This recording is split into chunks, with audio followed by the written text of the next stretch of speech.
Hello students, I hope you all are well. Today we will read chapter Manufacturing Industries of Geography. तो बच्चों manufacturing क्या होता है? Manufacturing इस chapter में हम पढ़ेंगे कि किसी भी चीज़ का मैन्युफैक्चरिंग क्या होता है। जो भी प्रोडक्शन होता है किसी भी चीज़ का अराउंड अस, जैसे कि टीवी है, फ्रिज है, टी शर्ट्स हैं, आप बहुत सारी रोज़ की जो चीज़ें यूज़ करते हो, यूटेंसिल्स हैं, घर में आपके आसपास बहुत सारी चीज़ें होती हैं, तो उन सब का प्रोडक्शन जब लार्ज क्वांटिटी में होता है by processing the raw material to more valuable product. For example, जैसे अगर शुगर केन है तो शुगर केन से शुगर बन रही है तो शुगर का मैन्युफैक्चरिंग शुगर केन से हो रहा है। शुगर मैन्युफैक्चर हो रही है रॉ मटेरियल से, और शुगर एक वैल्यूएबल प्रोडक्ट है। वैसे ही cloth from cotton, paper from wood, iron from iron, और इन सब चीज़ों का जो ये बच्चों सो दोज इंडस्ट्रीज़ जहाँ पर प्रोडक्शन होता है उसको मैन्युफैक्चरिंग इंडस्ट्रीज़ कहते हैं, and the process is known as manufacturing. अब हम पढ़ेंगे कि मैन्युफैक्चरिंग का क्या क्या इम्पोर्टेंस है, तो नीड ऑफ मैन्युफैक्चरिंग क्यों है और इसका अपना क्या इम्पोर्टेंस है। तो सबसे पहले तो भाई बच्चों, people employed in the secondary activities manufacture primary materials into finish goods, क्योंकि ये जो भी काम होता है लोगों के द्वारा होता है, मैन्युफैक्चरिंग लोग ही करते हैं, इसमें ढेर सारी एम्प्लॉयमेंट जनरेट होती है। कंट्रीज़ की economic growth is measured by the development of manufacturing industries. अगर किसी कंट्री को हमें परखना होता है कि वो कितनी ज़्यादा डेवलप है, तो वी सिंपली लुक्ड एट कि वो वहाँ की मैन्युफैक्चरिंग इंडस्ट्री कितनी डेवलप्ड है। ऐसा क्यों करते हैं हम इस पर डिस्कस करेंगे। मतलब कि ये जो इसमें हम अलग अलग पॉइंट्स पढ़ेंगे कि सबसे पहले तो हम ये देखेंगे कि एग्रीकल्चर जो है वो एग्रीकल्चर जो कि किसी भी कंट्री की एक बैकबोन होता है एग्रीकल्चर। तो मॉडर्नाइजिंग एग्रीकल्चर को मॉडर्नाइजिंग कैसे किया गया है, तो एग्रीकल्चर दुनिया में सदियों से चला आ रहा है, पर it was not always modernise. पहले से मॉडर्नाइज नहीं था ये। इसमें मैन्युफैक्चरिंग इंडस्ट्रीज से नए नए इनपुट्स दिए गए हैं, इसमें मशीनें यूज़ की गई हैं। तो हमारी मैन्युफैक्चरिंग इंडस्ट्री से, जैसे कि ट्रैक्टर है, इरिगेशन करने की बड़ी बड़ी मशीनें, बड़े बड़े साधन उसमें लगाए गए हैं। तो अगर हम, और फिर उसके बाद में और केमिकल्स और फर्टिलाइजर्स के बारे में भी अगर हम ये कहें तो ये भी सब इंडस्ट्रीज़ में बनते हैं। तो in a way all of this manufacturing industries help to transfer this agriculture in modernize agriculture. फिर दूसरा कि it reduce heavy dependence of people on agriculture income by providing them job in secondary and tertiary sector. Yes, we know that more than 60% of a population is employed in primary sector. बहुत सारी और भी दिक्कतें हैं, लेकिन अगर हमारे पास manufacturing industries है तो हमारे पास जॉब का अल्टरनेटिव होगा। We can shift from the primary to the manufacturing sector. Manufacturing, अगर हम मैन्युफैक्चरिंग इंडस्ट्रीज़ की बात कर रहे हैं तो it helps in removal of unemployment and poverty. Obviously इस पॉइंट से हम यहाँ पर दो चीज़ें देख रहे हैं कि unemployment and poverty. Manufacturing industries में लोग काम करते हैं, तो people are resources that use in industries to produce goods from the raw material. तो लोग अगर काम कर रहे हैं तो एम्प्लॉयमेंट तो जनरेट होगी, and subsequently as the result of the employment generation जब होगा तो पावर्टी भी कम होगी। अगर पैसे हैं तो गरीबी थोड़ी ही होगी, गरीबी ख़त्म हो जाएगी। Apart from that there are more points कि जैसे aims to bringing down regional differences. जो रीजनल डिफरेंसेस होते हैं, अगर हम इंडस्ट्रीज़ इस्टेब्लिश करेंगे इन बैकवर्ड एरियाज़ तो we know that the society is not very developed in a uniform way. Some parts of India are very developed, some parts are not at all develop. लेकिन अगर हम उसी जगह पर manufacturing industries लगा रहे हैं जो बिल्कुल भी डेवलप नहीं है, तो ऑब्वियसली वहाँ के लोगों को बहुत फ़ायदा होगा. वहाँ के जो रीजनल डिफरेंसेस है as compare to more develop areas near by, वो कम हो जाएंगे. इसलिए आपने देखा होगा कि मैन्युफैक्चरिंग इंडस्ट्रीज़ दूर दूर जाकर स्टैब्लिश की जाती है. Export of manufacture goods expands trade and commerce, कि हम इतना प्रोडक्शन करें कि हमारी कंट्री की ज़रूरत पूरा होने के बाद हम उसको एक्सपोर्ट करें, तो उससे हमारा ट्रेड और कॉमर्स दोनों एनहेंस होगा. उसके बाद में हम डेवलपिंग नेशन से डेवलप नेशन होंगे. उसके लिए हमें और कोशिश करनी पड़ेगी. इसके लिए हमें सेकेंडरी मतलब कि सेकेंडरी सेक्टर मतलब कि मैन्युफैक्चरिंग इंडस्ट्रीज़ को बेटर से बेटर बनाना होगा. हमें मैन्युफैक्चरिंग गुड्स को ऐसा बनाना होगा जो कि इंटरनेशनल मार्केट में कंपटीशन पे हम उसको रख सकें, और जो इंटरनेशनल मार्केट में जो चीज़ें बनती है उससे हमारी चीज़ें और ज़्यादा बेटर क्वालिटी की हो. तो गुड क्वालिटी प्रोडक्ट्स, तो हमें हमारी चीज़ों का हमारी इंडस्ट्री हमारे कंट्री को डेवलप्ड कंट्री में लाने के लिए प्रोडक्शन अच्छी क्वालिटी का करना पड़ेगा. तो बच्चों अब हम पढ़ेंगे, नेक्स्ट पॉइंट है हमारा location of industries. Location of industries में हम देखेंगे कि जोग्राफिकल फैक्टर्स और non geographical factors. Geographical factors में आएगा availability of raw material, availability of water और good climate. Non geographical factors में आएगा availability of electricity, cheap and skill labour, transport and communication facilities, market facilities, capital investment और suitable government policies. तो the location of factory जो है वो government की policies से भी इन्फ्लुएंस्ड होती है. रॉ मटेरियल भी अवेलेबल होना चाहिए, labour, capital, power and market facilities, ये सब चीज़ें चाहिए होती है. गवर्नमेंट पॉलिसीज़, कितनी टैक्स बैरियर है, कितनी गवर्नमेंट पॉलिसीज़ लीनियंट है, इस पर भी डिपेंड करता है कि इंडस्ट्रीज सेटअप करे या ना करे. जैसे पहले तो हम रॉ मटेरियल के लिए पढ़ेंगे कि रॉ मटेरियल अगर जैसे आपने एक स्टेट में ऊपर नॉर्थ में आपने वहाँ रॉ मटेरियल मिल रहा है आपको, और आपने साउथ में ले जाकर एक इंडस्ट्री सेटअप कर ली, तो नॉर्थ से साउथ में आने तक में आपके रॉ मटेरियल को इतना टाइम लग जाएगा कि पैसा भी बहुत लगेगा, और दूसरा वो रॉ मटेरियल की क्वालिटी के ऊपर भी फ़र्क पड़ेगा. उसके बाद labour also, capital also, power also, market facilities भी सब चाहिए होती है. अगर इंडस्ट्री में लाइट नहीं होगी तो मैन्युफैक्चरिंग कैसे होगा. फिर बाद में जब अगर प्रोडक्शन हो गया, गुड्स बन गया, तो उन्हें मार्केट तक भी पहुंचाना होगा. तो इस सब चीज़ों के लिए भी टाइम लगता है, तो पैसा भी चाहिए होता है और टाइम भी चाहिए होता है, तो और लेबर भी चाहिए होता है. तो ये सब कुछ इम्पोर्टेंट फैक्टर्स है जो इंडस्ट्रीज़ को सेटअप करने के पहले देखे जाते हैं. अगर हम ये कहें कि cost of obtaining raw material at site, उसके जैसे मैंने आपको एग्जांपल बताया था कि अगर रॉ मटेरियल नॉर्थ से आ रहा है और इंडस्ट्री साउथ में है, तो ये cost of distribution of cost और ये इन सब चीज़ों से कॉस्ट ऑफ डिस्ट्रीब्यूशन और प्रोडक्शन पे फ़र्क पड़ेगा. कॉस्ट बहुत ज़्यादा होती है, और कोई भी इंडस्ट्री जो है प्रोडक्शन के प्रोसेस को कभी कभी डिवाइड भी कर देती है डिफरेंट साइट पर. तो बच्चों डिस्ट्रीब्यूशन की भी कॉस्ट होती है, उस पर भी ध्यान देना पड़ेगा. और लोकेट फैक्ट्री एट, मतलब फैक्ट्री की लोकेशन साइट को भी देखना होगा. अगर किसी इंडस्ट्री को किसी पर्टिकुलर साइट पर फैक्ट्री लगानी है तो वो पूरा कॉम्प्रिहेंसिव डिसीजन रहेगा उसको कि, और ये जो हमने सारे फैक्टर्स पढ़े उसके ऊपर डिपेंड होगा कि हम कहाँ पर इंडस्ट्री लगाएं. अब अगर इंडस्ट्री की जगह चूज़ कर लिए तो ये भी ध्यान रखना होगा कि इस जगह पर प्रोडक्शन की कितनी कॉस्ट आएगी. तो जब इंडस्ट्री लगानी है तो इन फैक्टर्स को ध्यान में रखकर ही इंडस्ट्री लगानी पड़ेगी. अब हम नेक्स्ट पढ़ेंगे इंडस्ट्रीज़ का क्लासिफिकेशन. तो बच्चों इंडस्ट्रीज़ का जो क्लासिफिकेशन है वो रॉ मटेरियल के बेस पे है, मेन रोल के बेस पे है, कैपिटल इन्वेस्टमेंट के बेस पे है, ओनरशिप के बेस पे है, bulk and weight of raw material and finish good के बेस पे है. तो सबसे पहले हम पढ़ेंगे classification of industries on the basis of source of raw material.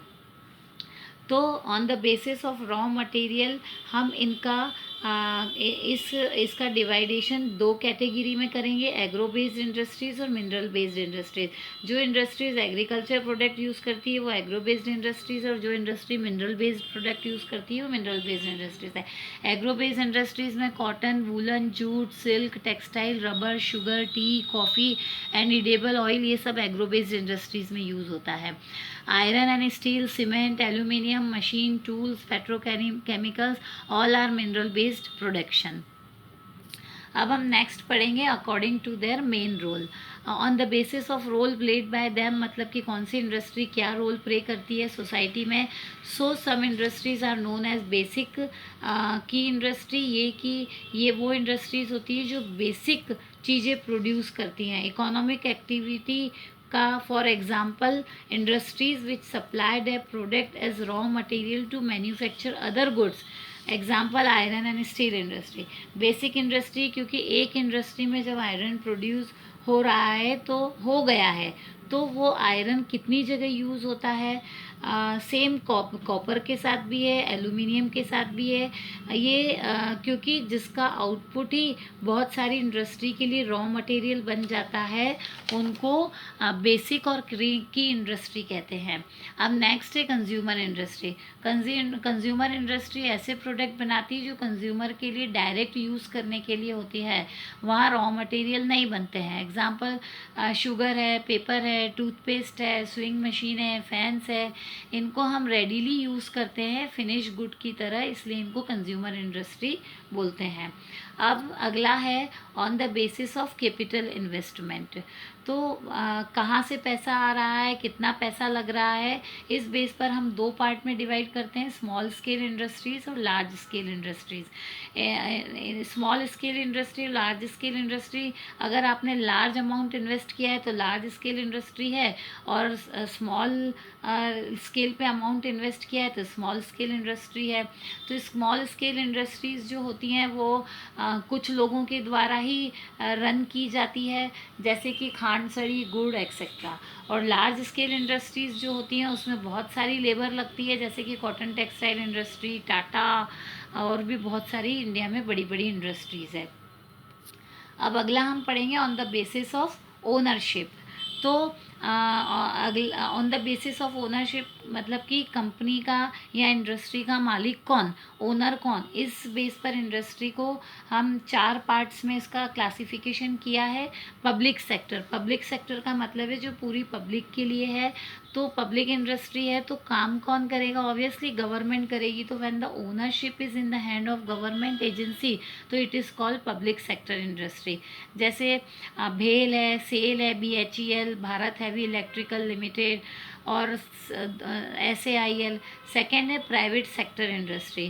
Private sector industries owned and operated by individual, जिसका ओनर एक ही व्यक्ति होता है, गवर्नमेंट नहीं होती है। Example TISCO, Bajaj auto limited, Dabur industries etcetera. Reliance भी है, टाटा भी है। थर्ड अब हम आते हैं जॉइंट सेक्टर। तो इसके नाम से ही पता चलता है कि they are run by jointly by state also and individuals और ए ग्रुप ऑफ इंडिविजुअल। इसमें पार्टनरशिप भी होती है प्राइवेट और गवर्नमेंट सेक्टर की, इसलिए इसको जॉइंट सेक्टर भी कहते हैं। Example oil India limited. Fourth है आप कोऑपरेटिव सेक्टर। तो ये group of people collectively own the industry और ऑर्गेनाइज्ड, और जो प्रोड्यूस होता है उसका प्रॉफिट लेते हैं, owned and operated by the producer. और supplies of raw material, workers और बोथ, इसमें प्रॉफिट और लॉस बराबर शेयर होता है लोगों में। Example sugar industries Maharashtra and coir industry in Kerala. अब हम नेक्स्ट पढ़ेंगे based on the bulk and weight of raw materials and finish goods. मतलब कि हम जो रॉ मटेरियल यूज़ कर रहे हैं और फिनिश गुड्स बना रहे हैं उसका वेट कितना है, वो हैवी है कि लाइट है। एक हैवी इंडस्ट्री होती है और एक लाइट वेट इंडस्ट्री होती है। हैवी इंडस्ट्री में जो रॉ मटेरियल यूज़ होता है और जो फिनिश गुड्स बनते हैं वो हैवी होते हैं। Example automobiles, construction machine etcetera. तो ये हैवी इंडस्ट्रीज़ में बनते हैं। हैवी इंडस्ट्री में रॉ मटेरियल भी हैवी होता है और बल्कि होता है, और फिनिश गुड्स भी हैवी और बल्कि होता है। अब सेकेंड है लाइट इंडस्ट्रीज, इसमें रॉ मटेरियल और इसका फिनिश गुड्स दोनों लाइट होते हैं। Example toothbrush, electricity goods, toys are light goods. तो बच्चों these are some basic of classification. Now next we will read agro based industries. Agro based industries जैसा कि नाम से ही पता चल रहा है कि एग्रीकल्चर बेस्ड इंडस्ट्रीज होती हैं। Cotton, jute, silk, wool, woollen, textile, sugar and edible oil etcetera industries are based on agriculture raw material textile industries. अब हम पढ़ेंगे टेक्सटाइल, कॉटन टेक्सटाइल इंडस्ट्रीज के बारे में। हमारी कंट्री की सबसे इम्पॉर्टेंट इंडस्ट्री है cotton textile industry. The cotton textile industry occupies unique position in the Indian economy. हम इसमें इतने आगे हैं इसमें कि it earns foreign exchange also, और साथ ही साथ एम्प्लॉयमेंट भी जनरेट करती है, क्योंकि कॉटन टेक्सटाइल इंडस्ट्रीज़ काफ़ी फ्लोरिश है। कॉटन टेक्सटाइल सेल्फ रिलायंट है, मतलब कि आत्मनिर्भर है, इंडिपेंडेंट है and complete in value chain. इसके प्रोसेस में जो भी चाहिए होता है वो सब कुछ है, from raw material to the highest value added products. इस तरह से कॉटन टेक्सटाइल इंडस्ट्री पूरी तरह कंप्लीट है।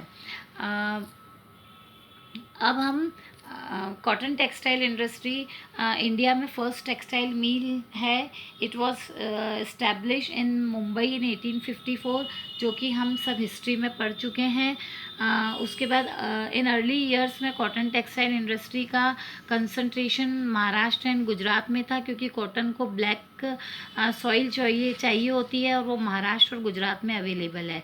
Second thing, availability of raw cotton market, transport, ये सब होना चाहिए। इनकी वजह से मतलब कि अगर ट्रांसपोर्ट अच्छे से हो जाता है तो एक्सपोर्ट भी हो जाता है, लेबर भी आसपास के गांवों से अच्छा सस्ता मिल जाता है।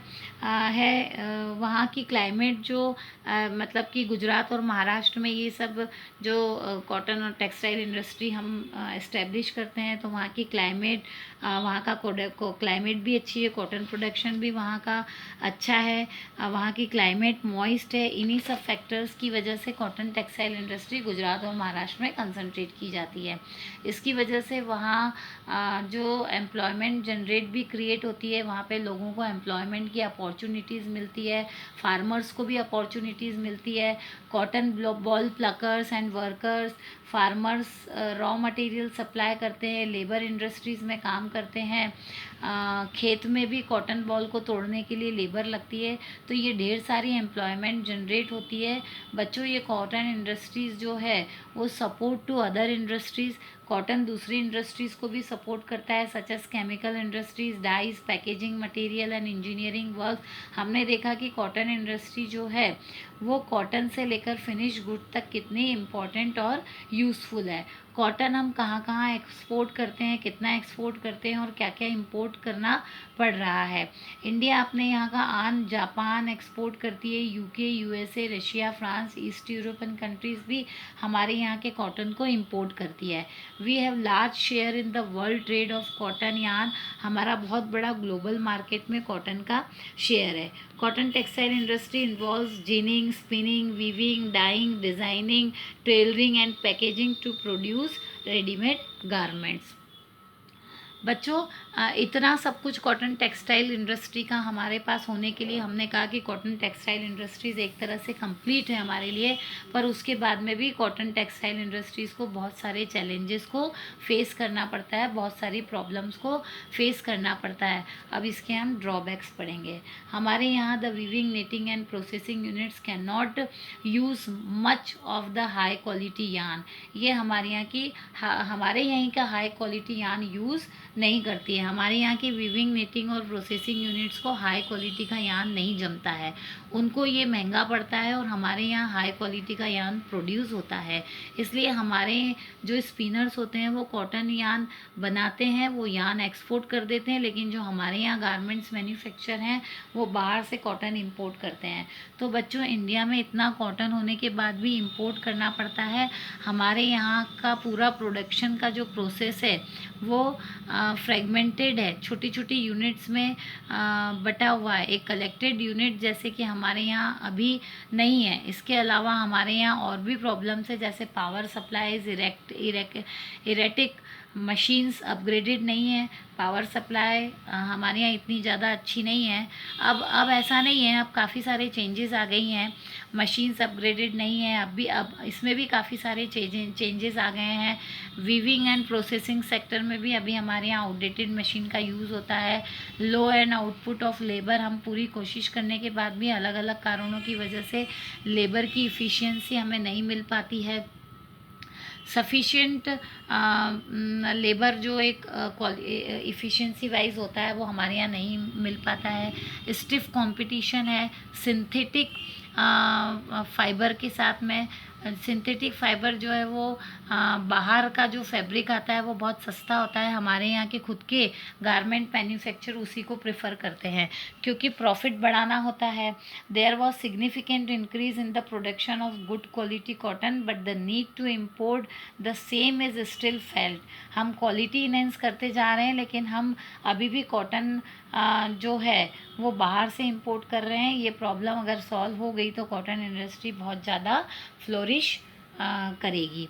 अब हम पढ़ेंगे नेक्स्ट। ये यहाँ पर मैप में आप देखिए कि कहाँ पर कॉटन टेक्सटाइल इंडस्ट्रीज़ कैसे कहाँ पर है हमारे इंडिया में।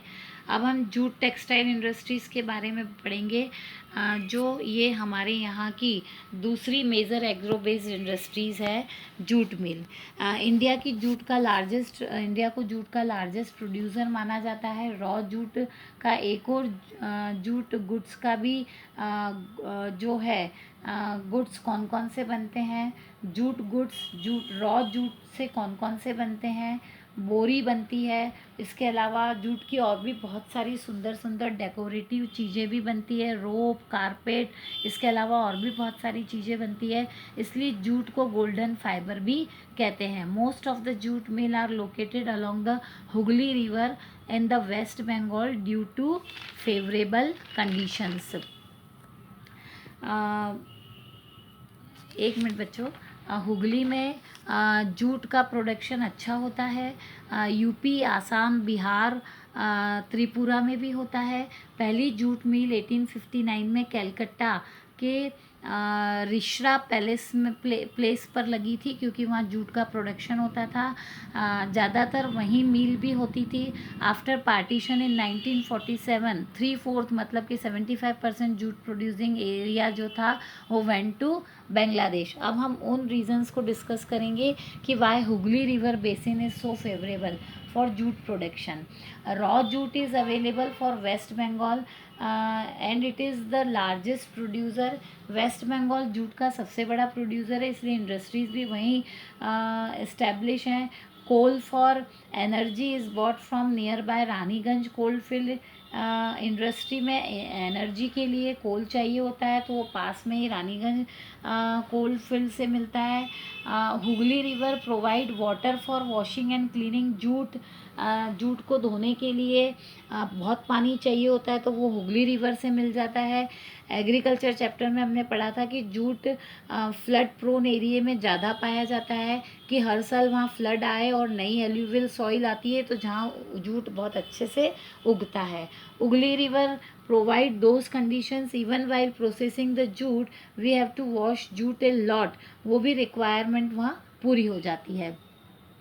Warm and humid climate is very favourable for cultivation of jute, जो कि वेस्ट बंगाल में मिल जाता है। Calcutta is a metro city which provide capital and market along with cheap labour. Production के लिए हमने शुरू में पढ़ा था कि मैन्युफैक्चरिंग इंडस्ट्रीज़ में क्या क्या चाहिए होता है। रॉ मटेरियल की अवेलेबिलिटी मिल रही है, चीप लेबर मिल रहा है, उसके साथ साथ मार्केट भी नियर बाय कोलकाता और हल्दिया पोर्ट भी अवेलेबल है। सब कुछ है जूट इंडस्ट्रीज़ के लिए। अब हम नेक्स्ट पढ़ेंगे challenges faced by jute industries. अब सब कुछ होने के बाद में भी जूट इंडस्ट्रीज़ को बहुत सारी प्रॉब्लम्स फेस करनी पड़ती है।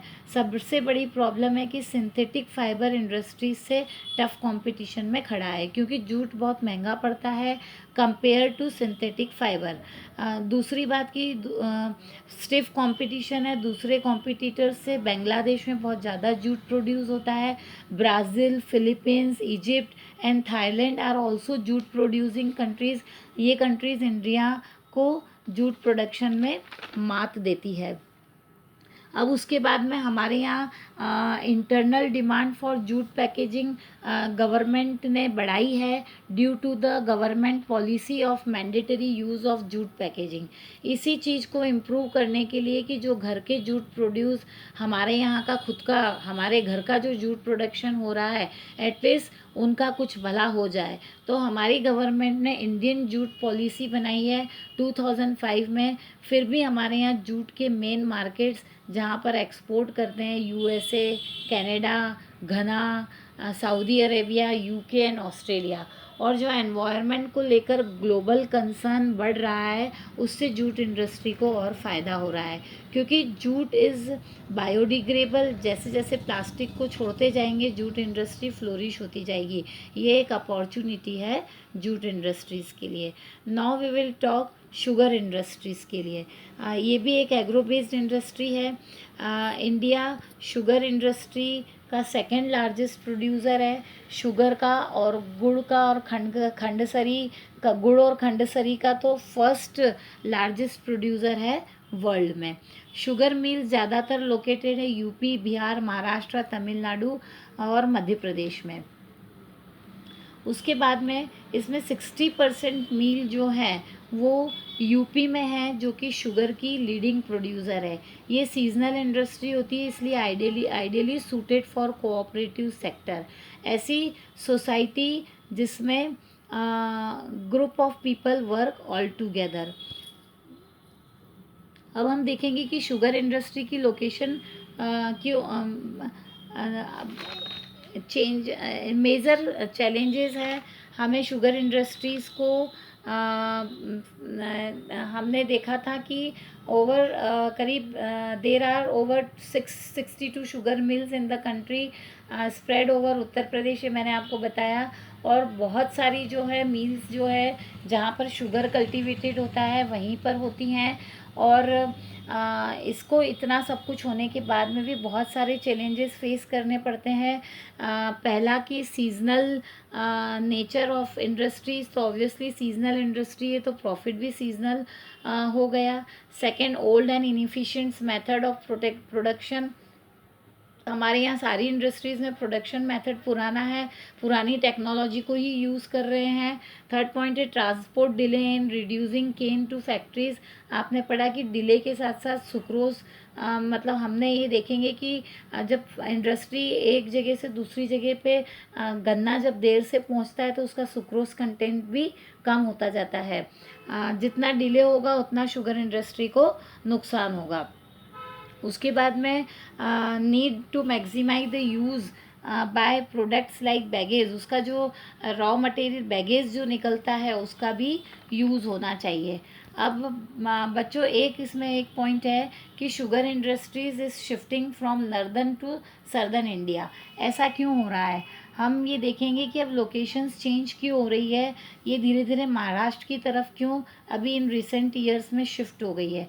तो there is a tendency for mills to shift and concentrate in the southern and western state, specially Maharashtra. क्योंकि शुगर केन इंडस्ट्री के साथ एक प्रॉब्लम ये होती है कि इसे स्टोर करना होता है। टाइम के साथ साथ शुगर केन अपना सुक्रो कंटेंट लूज़ करता रहता है। अब क्या है, महाराष्ट्र या वेस्टर्न स्टेट में अब ज़्यादा शुगर इंडस्ट्रीज़ लगना शुरू हो गई है, क्योंकि यहाँ का शुगर केन सुक्रो कंटेंट में ज़्यादा अच्छा होता है। क्योंकि यहाँ जो क्लाइमेट चाहिए शुगर केन को, cool climate, longer crushing season के लिए, वो सब कुछ अवेलेबल रहता है।